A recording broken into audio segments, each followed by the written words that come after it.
जिन्होंने हमारे मासूमों को मारा।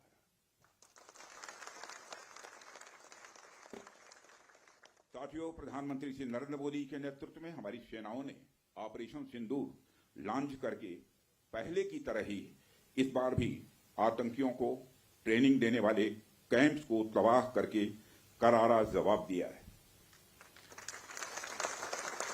भारत ने अपनी सरजमी पर हुए हमले का जवाब देने के लिए अपने राइट टू रेस्पॉन्ड का इस्तेमाल किया है और हमारी यह कार्रवाई बेहद सोच समझकर सधे हुए तरीके से की गई है।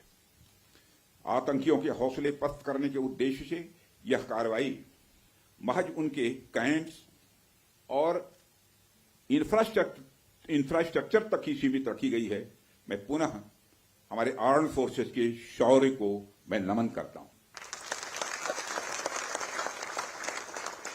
साथियों, आज बॉर्डर रोड ऑर्गेनाइजेशन के 66वें फाउंडेशन डे पर आपके बीच उपस्थित होना मेरे लिए गौरव का विषय है और यह खुशी की बात है कि आज इस इम्पॉर्टेंट डे पर बीआरओ द्वारा निर्मित 50 इंफ्रास्ट्रक्चर प्रोजेक्ट्स का उद्घाटन करने का अवसर भी हमें प्राप्त हो रहा है।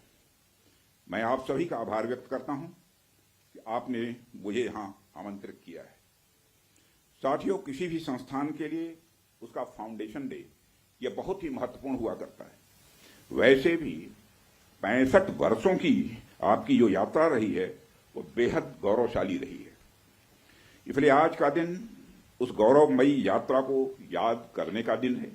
इसके साथ साथ यह दिन ठहर कर सोचने का भी दिन होता है कि अपनी अब तक की यात्रा में हमने क्या क्या हासिल किया है और यह हमारी अब तक की कार्य प्रणाली का विश्लेषण करने का भी यह दिन है।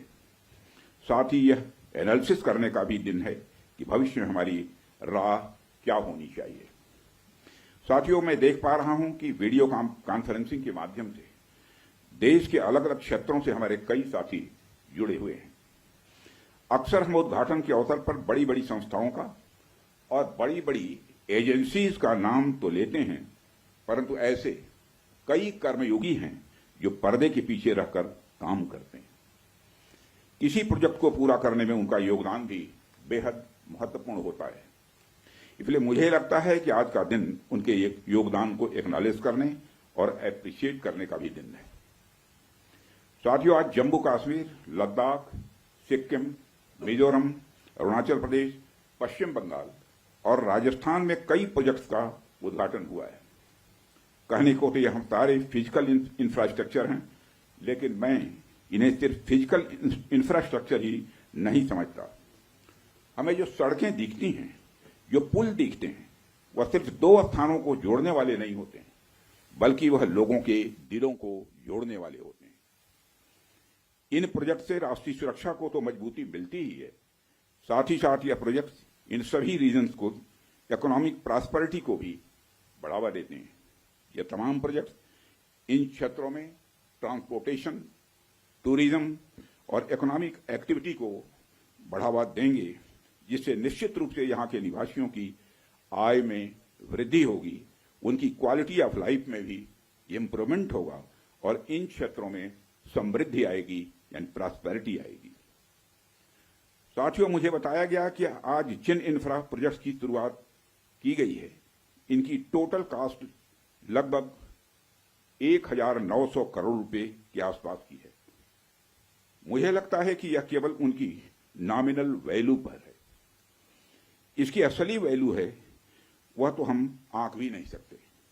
इन सड़कों के माध्यम से जब कोई बच्ची स्कूल जाएगी और अपना भविष्य बनाएगी, तो उसके इम्पैक्ट का आकलन भी हम नहीं कर सकते। इन ब्रिजेस के माध्यम से जब यहां एम्बुलेंसेज दौड़ेंगी और समय पर लोगों को इलाज होगा, उसकी वैल्यू को भी नहीं आंका जा सकता।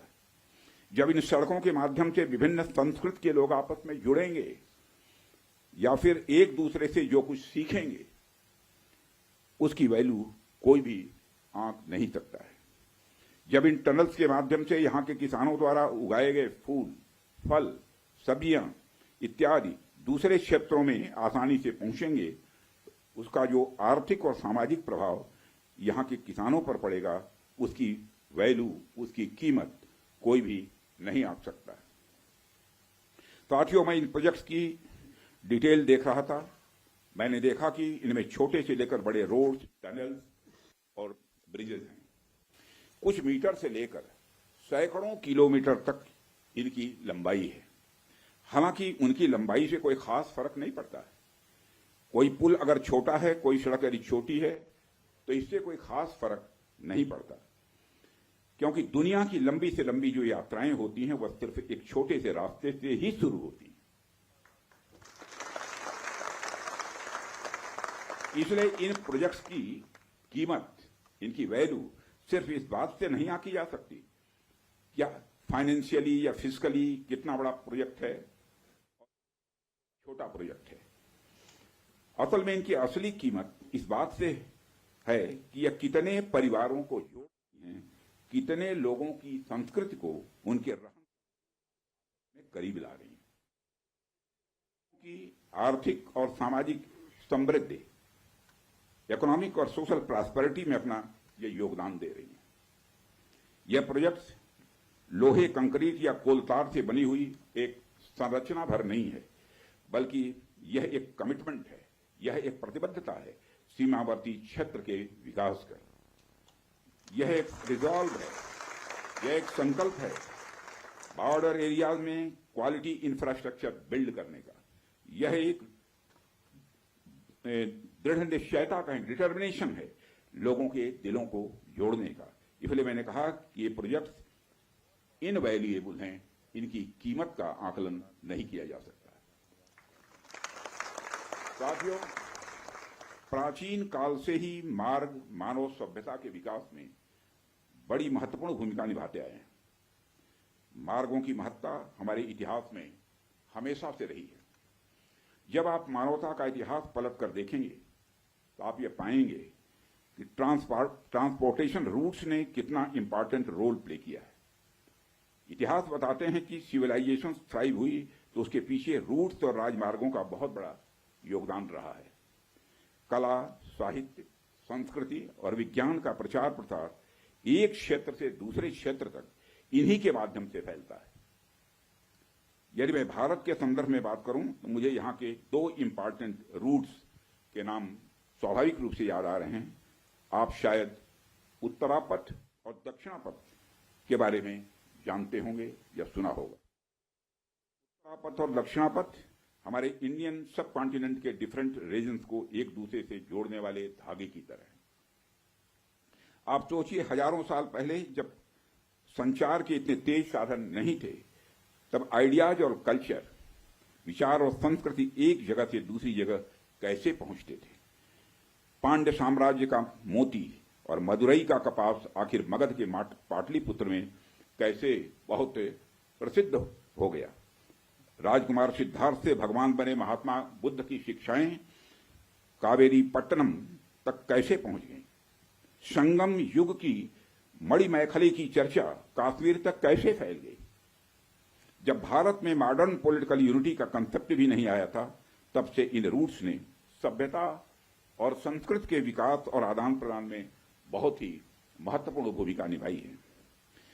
यदि हम महात्मा बुद्ध के बाद के इतिहास पर भी नजर डालें, तब भी हमें यह देखने को मिलता है कैसे दूसरे क्षेत्रों से आकर लोगों ने भारत की संस्कृति को समृद्ध किया और भारत की संस्कृति से भी उन्होंने बहुत कुछ सीखा भी है।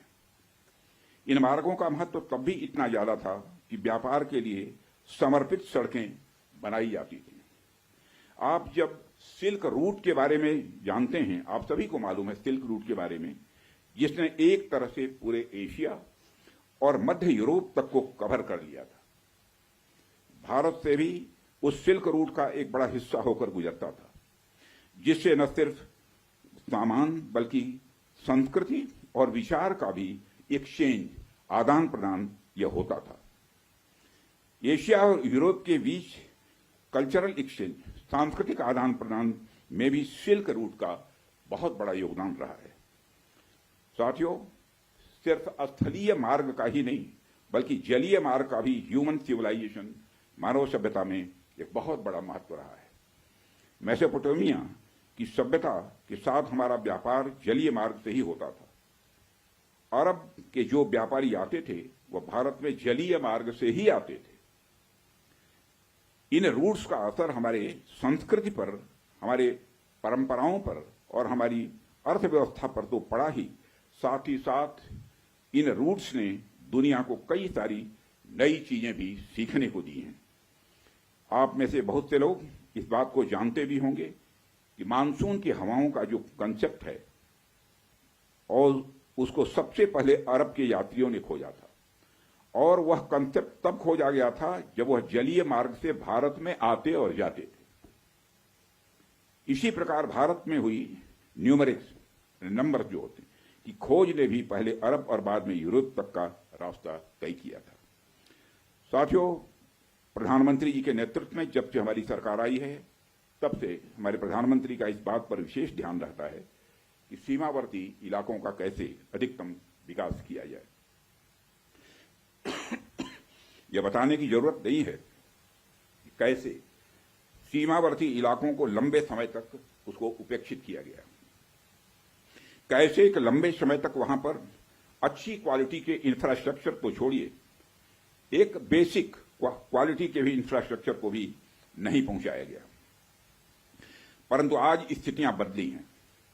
आज सीमावर्ती क्षेत्रों में safe, secure and vibrant land borders को इंश्योर करने के लिए हमने वाइब्रेंट विलेज इनिशिएटिव भी प्रारंभ किया हुआ है।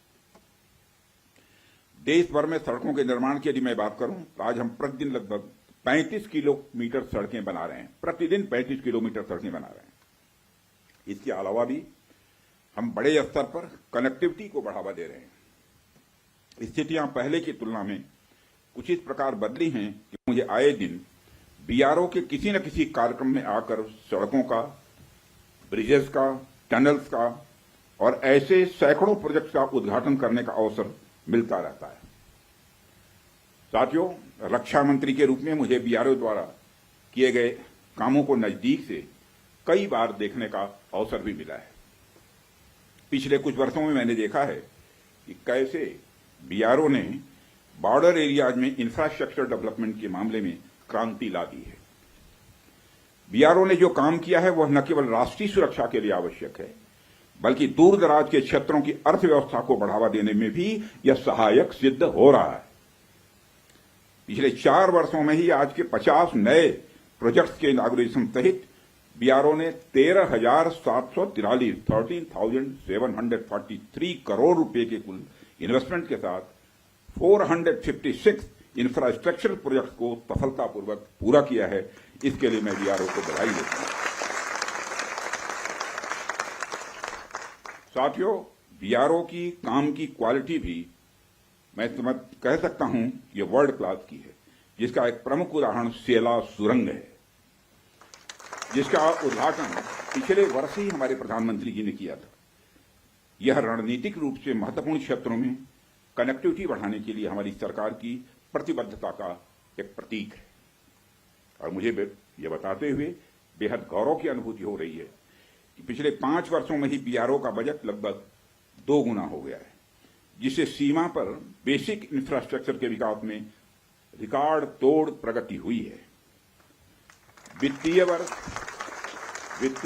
2024 और 25 में बीआरओ ने 16,600 करोड़ रुपए का 16,600 करोड़ का रिमार्केबल एक्सपेंडिचर किया है, जो अपने आप में यह ऐतिहासिक है। साथियों, बीआरओ ने खुद को सबसे चुनौतीपूर्ण और सुरक्षा के सेंसिटिव एरियाज में भी बेसिक इंफ्रास्ट्रक्चर के विकास के लिए एक प्रमुख एजेंसी के रूप में अपने को स्थापित किया है। छत्तीसगढ़ के नक्सल प्रभावित क्षेत्रों में भी बीआरओ महत्वपूर्ण सड़क प्रोजेक्ट का सफलतापूर्वक निर्माण इस समय कर रहा है। आप सब तो जानते ही हैं कि जहां कोई नहीं पहुंचता वहां तक जाने वालों को ट्रेल ब्लेजर कहते हैं। बीआरओ के मामले में भी मैं यह कह सकता हूं, यहां तक आम सड़कें नहीं पहुंचती वहां बीआरओ पहुंचता है। यानी बीआरओ हमारे देश का रियल ट्रेल ब्लेजर है। जिस कठिन भौगोलिक ज्योग्राफिकल टेरेन जिसे बोलते हैं, में आप सब काम करते हैं, जिन कठिन परिस्थितियों में आप सब काम करते हैं, अपने आप में यह बहुत ही प्रेरणास्पद है। हाई एल्टीट्यूड रीजन्स में एक्सट्रीम वेदर, लो ऑक्सीजन लेवल्स और बहुत ही कठिन काम करने की स्थितियां जहां रहती हैं, ऐसे में आप काम करते हैं। लद्दाख की ऊंची बर्फीली ऊंचाइयों पर से लेकर अरुणाचल प्रदेश के बीहड़ भूभागों तक बीआरओ के जवान लास्ट माइल तक कनेक्टिविटी सुनिश्चित करने के लिए काम करते हैं। और हमारे अरुणाचल प्रदेश के यहां पर हमारे केंद्र में जो मंत्री हैं श्री किरण रिजिजू जी, वो जानते हैं।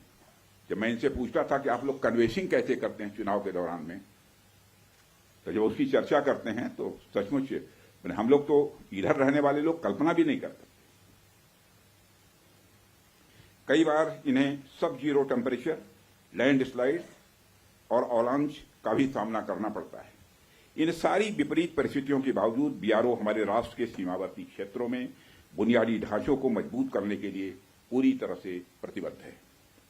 और यह वास्तव में आपका मोटो, ध्येय वाक्य जो है, कनेक्टिंग प्लेसेस, कनेक्टिंग पीपुल, यानी स्थान को जोड़ने का मतलब होता है लोगों को आपस में जोड़ना।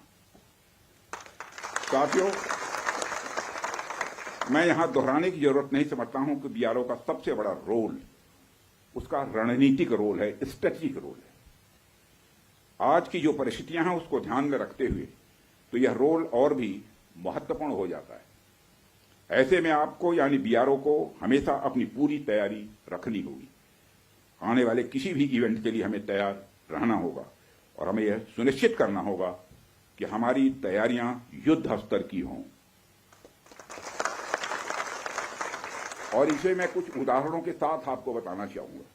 जैसे आप मान लीजिए कि आपके पास बेहद तेज गति से चलने वाला कोई व्हीकल है, कोई गाड़ी है, लेकिन उसकी स्पीड के हिसाब से कोई सड़क आपके पास नहीं है। ऐसे में फिर उस गाड़ी का कोई मतलब नहीं रह जाता है।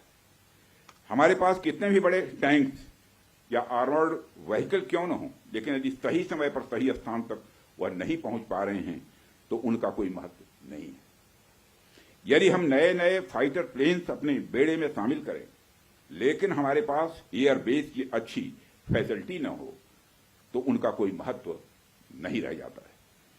हमें जब भी मॉडर्नाइजेशन की बात हम करते हैं, हम जब भी डेवलपमेंट एक्टिविटीज पर ध्यान देते हैं, तो हम एक सर्टेन एजम्पशंस के साथ ऐसा करते हैं।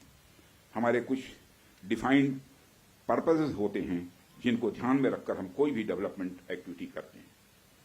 जैसे यदि हमारा कोई फाइटर प्लेन अपने बेस के अलावा किसी सड़क पर उतरता है तो उसके सड़क पर उतरने मात्र से ही उसकी क्षमता कई गुना बढ़ जाती है, क्योंकि अब उसके पास बेस के साथ साथ सड़क के रूप में भी एक विकल्प मौजूद है। ऐसे में उस फाइटर प्लेन को अपनी हर छोटी मोटी जरूरत के लिए बेस पर वापस नहीं जाना पड़ेगा। इसलिए हम हमारी आर्म फोर्सेस की हर जरूरत के लिए न्यू जनरेशन इंफ्रास्ट्रक्चर बिल्ड करें, यह समय की आवश्यकता है, यह समय की मांग है। मुझे पूरा विश्वास है कि बीआरओ इस आवश्यकता के अनुरूप पूरी तरह से तैयार है। साथियों, एक रक्षा मंत्री के रूप में और इसके पहले एक गृह मंत्री के रूप में मुझे बीआरओ द्वारा निर्मित सड़कों पर यात्रा करने का कई बार सुखद अनुभव भी मिला है। उन अनुभवों के आधार पर मैं यह कह सकता हूं कि जिस हाई क्वालिटी की सड़क आप लोग बनाते हैं वह अद्भुत है। वह सड़कें इतनी सुंदर होती हैं कि उस पर चलते हुए आदमी कई बार अपनी मंजिल तक भूल जाए। मैं तो देशवासियों से यह भी कहना चाहूंगा, यदि आपको बिना मंजिल की यात्रा का आनंद लेना है, लेकिन पर्वतीय क्षेत्रों में, मैं मैदानी क्षेत्रों की बात नहीं कर रहा हूं, पर्वतीय क्षेत्रों की बात कर रहा हूं, यदि आपको बिना मंजिल की यात्रा का आनंद लेना है और पर्वतीय क्षेत्रों में, तो आप बीआरओ की बनाई हुई सड़कों पर निकल पड़िए। आपको जो आनंद आएगा उसे आप कभी भूल नहीं पाएंगे। और मैं यह सिर्फ कहने के लिए नहीं कह रहा हूं, बल्कि बहुत सोच समझकर यह बात मैं कह रहा हूं। जब भी आप बीआरओ द्वारा निर्मित सड़कों पर जाएंगे तो जाहिर सी बात है आप सीमावर्ती इलाकों के लोगों से मिलेंगे, उनसे बातचीत करेंगे। आप वहां के कल्चर, वहां के अन्य जो परंपराएं हैं, प्रथाएं हैं, उनको पहचानेंगे और इससे कहीं ना कहीं आपको एक ऐसी यात्रा का अनुभव मिलेगा जिसे आप जिंदगी भर याद रखेंगे। और आप आज जब हम इस बड़े दिन का जश्न मना रहे हैं तो आइए हम एक ऐसे भविष्य का निर्माण करने का संकल्प लें जहां हमारे सीमावर्ती इलाकों का हर गांव, वहां का हर नागरिक अपॉर्चुनिटी या अवसर, सिक्योरिटी यानी सुरक्षा और प्रॉस्पेरिटी यानी समृद्धि से युक्त हो। आइए हम मिलकर एक ऐसे भारत के निर्माण की ओर आगे बढ़ें। साथियों, जहां इस देश के सबसे विकसित इलाके में और इस देश के सीमावर्ती इलाकों में कोई अंतर न हो, असल मायने में हम तभी 2047 तक एक विकसित राष्ट्र का निर्माण कर पाएंगे। इसी आशा और विश्वास के साथ मैं अपनी बात को समाप्त करता हूं और अंत में एक बार मैं फिर आप सभी को बीआरओ के स्थापना दिवस की ढेर सारी हृदय से बधाइयां देता हूं। आप सबका बहुत बहुत धन्यवाद और आप एक बार बोलिए, भारत माता की।